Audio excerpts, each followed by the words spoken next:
Hi, everybody. Elida Zweidler-McKay with ZM Coach, where we're all about helping you take your career to the next level, whether that's by improving your leadership skills and having opportunities to move up inside your current company or finding a new job somewhere else. So I wanted to talk with you today. I just was listening to a training that was designed for coaches by some really well-known coaches in their fields. And that story came up again about, please put on your own mask before helping others. And I had this moment when I heard it of just thinking, oh my God, do we really not have anything else to say in our field about what it means to take care of yourself so that you can be available for your clients? And it got me really thinking about the reason that so much of what's out there about anything is a cliche. I mean, I remember when I was parenting my son, when he was a baby and then a young kid, I was reading all these parenting books, and it just felt like everything about parenting is a cliche.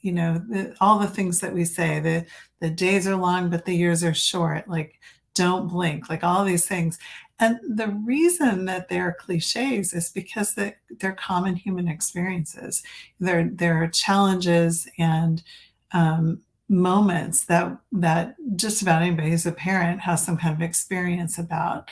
And the same thing I think is true when it comes to leadership or even coaching, that, so much of the experiences that somebody might have as a leader are predictable, and talking about them and giving advice about them can sound so cliched because there's only so much advice that can be given. Like there's not, there are different schools of leadership thought and different ideas about what it takes to be an effective leader.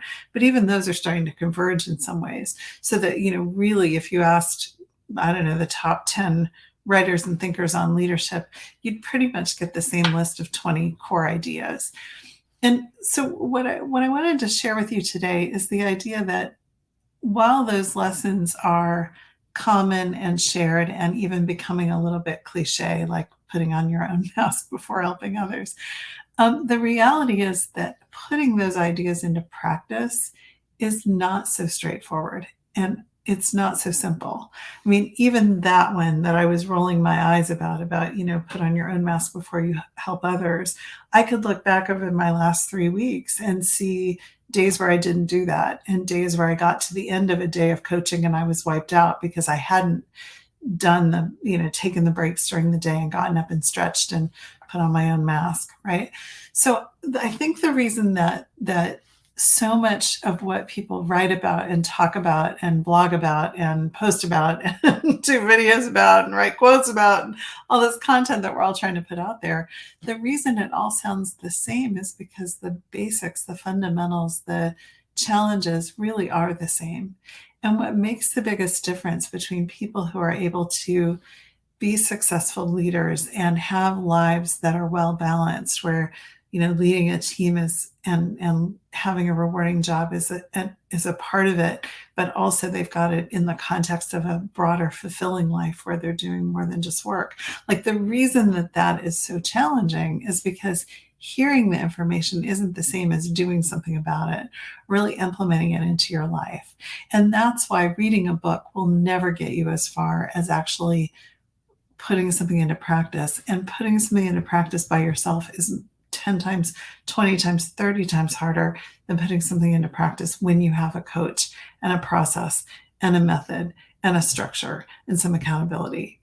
So, for my own life, I've worked with coaches over the years, probably 20 years now, that I've worked with some kind of coach to work on some part of my own leadership or my own business or my own personal development, my own coaching abilities, because I think it's that valuable, that there's only so much we can get from reading or listening or absorbing. And what really has to happen, like what really makes a difference, is in taking those ideas and putting them into practice.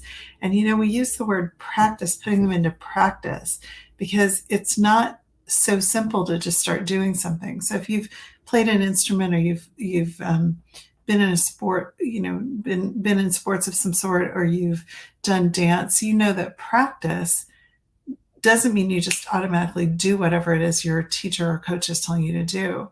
It means that you have to learn how to build the muscle memory. You have to do something over and over and over again. You play the scales, you play the scales, you play the scales. You do the positions of the dance over and over again. You swing the bat, you swing the bat, you swing the bat. And it's practicing over and over and getting some help and some support and somebody watching you do it. That's how you really improve your game.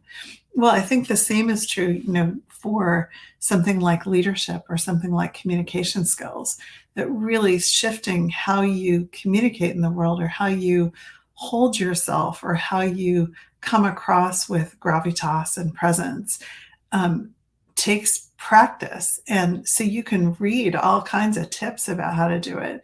But until you get that information into your body and you're actually moving your body and using your voice and using your words to try something new and then reflecting on it, you're not really going to be learning it. So, just like you can hear somebody say, put on your own mask before helping others 7 million times, but you still might not be doing what you need to do as a daily practice to make sure you're renewing yourself and renewing your energy and getting yourself focused on top performance. It's that listening and hearing and doing gap that has to get filled. And that's where having a coach and having an opportunity to really practice and get some feedback and practice some more can make the biggest difference in your career and frankly in your life. So if you're tired of the cliches, tired of hearing all the coaches say all the same stuff, I would encourage you to get into action and consider finding a coach for yourself who's going to take those cliches and turn them into real-time behaviors and strategies and things that you can try that will take your career to the next level. If you're interested in exploring that, my team and I would love to get on the phone with you and talk about what that could look like to work with us, see if we're a good fit. We'll ask you about your career now, where you want to go. If we feel like we're a fit to help you get there, we'll talk about what it would look like to work together. If we're not the right people, we'll see if we can point you to another coach, because our goal is for everyone who reaches out to us to have some kind of next step that's going to help them go forward in their career. So if we can help you get there, we'd love to have that conversation. You can go to zmcoach.com/apply. We look forward to hearing from you. Take care.